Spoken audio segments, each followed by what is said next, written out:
everyone, my name is Jenny. Thanks for joining me today for At Home with the Lord here on Simi World Radio. Today I'm going to talk about the letters Jesus had John write to the 7 churches. Jesus went over what was good and bad about the church. This will give us an idea about what Jesus likes and dislikes. After John is given these letters to write, he is taken up to heaven to view what happens in the tribulation. Some of the churches are told to repent from their deeds. One of these churches is promised an escape from the tribulation. One is told that it will be thrown into the tribulation. This will help us evaluate ourselves. Jesus will pull you out of this earth if you have given your heart to him and are serving him. I believe those Christians who are Christian in name only will be left behind. Celebrating Christmas and Easter and knowing Jesus exists does not make you a Christian. It is that personal one-on-one relationship with him that causes him to take you home to heaven. If you want to read more about the 7 churches, you can find these in Revelation 2 and 3. To the church of Ephesus, Jesus writes, I know your works, your toil, your patient endurance, and how you cannot bear with those who are evil, but I have tested those who call themselves apostles and are not, and found them to be false. I know you are enduring patiently and bearing for my name's sake, and you have not grown weary, but I have this against you, that you have abandoned the love you had at first. Remember therefore where you have fallen. Repent and do the works you did at first. If not, I will come to you and remove your lampstand from its place unless you repent. We are the light of the world, and that light is about to be put out in this church because they have left their first love, which is Jesus. To the church in Smyrna, I know your tribulation, your poverty, but you are rich, and the slander of those who say that they are Jews and are not, but are the synagogue of Satan. Do not fear what you are about to suffer. Behold, the devil is about to throw some of you into prison, that you may be tested for 10 days, and you will have tribulation. Be faithful unto death, and I will give you the crown of life. To the church of Pergamum, I know where you dwell, where Satan's throne is. Yet you hold fast in my name, and you do not deny my faith. But I have a few things against you. You have some there who are holding on to the teaching of Balaam and taught Balak to put the stumbling block before the sons of Israel, so that you might eat food sacrificed to idols and practice sexual immorality. Therefore repent. If not, I will come to you soon and war against them with the sword of my mouth. I have shortened some of these verses, but Jesus is saying they live amongst evil and they held fast to his name, but they also have idolatry among them. You cannot hold on to Jesus and to idols.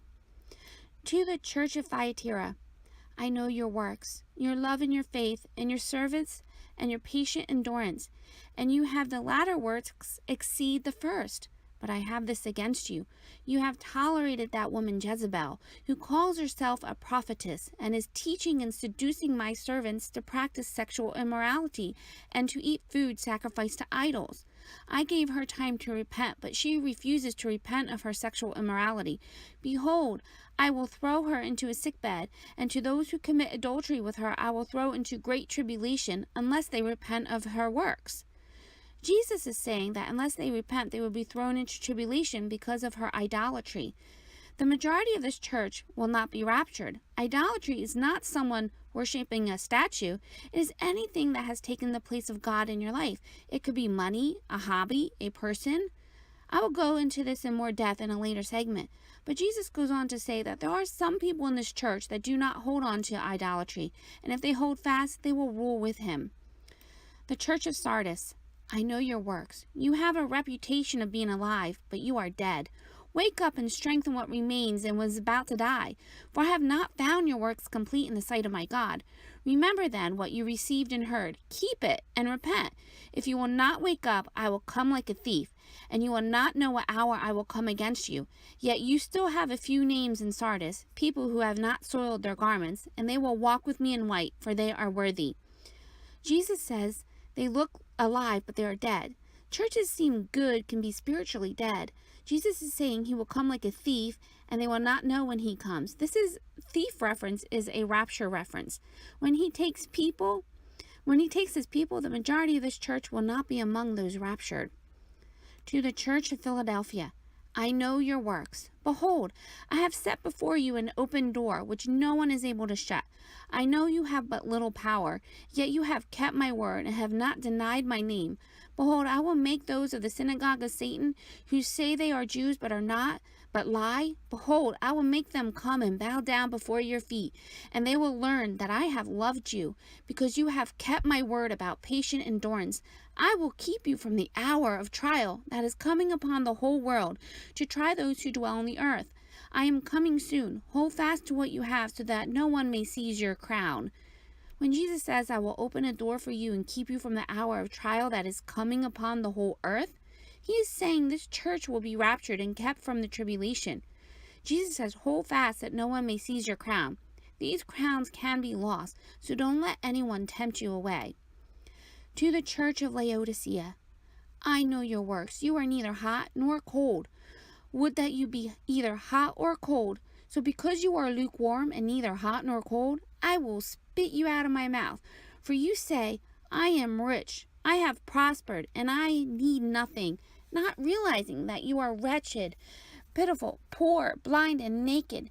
Counsel to buy from me gold refined with fire, so that you may be rich, and white garments, so that you may clothe yourself, and the shame of your nakedness may not be seen, and the salve of your anointed eyes, that you may see. Those whom I love I reprove and discipline, so be zealous and repent. Behold, I stand at the door and knock. If anyone hears my voice and opens the door, I will come into him, and eat with him, and he will be with me. The one who conquers, I will grant him to sit with me on my throne, as I also conquered and sat down with my Father on his throne. Now he's saying they are not hot or cold. They are lukewarm, and God will spit them out of his mouth. I would not want God to spit me out of his mouth. God is saying they don't love him or hate him. They are indifferent. This is probably someone who has one foot in heaven and one foot on earth. They need to make a decision on whom they will serve. Jesus says to the seventh and last church of Laodicea, I love you and I want you to repent. I stand at the door and I knock, asking you to let me in and eat with me. If Jesus is knocking on the door of the church, it means he's not even in the church. He is on the outside asking to come in. He needs to be your first love.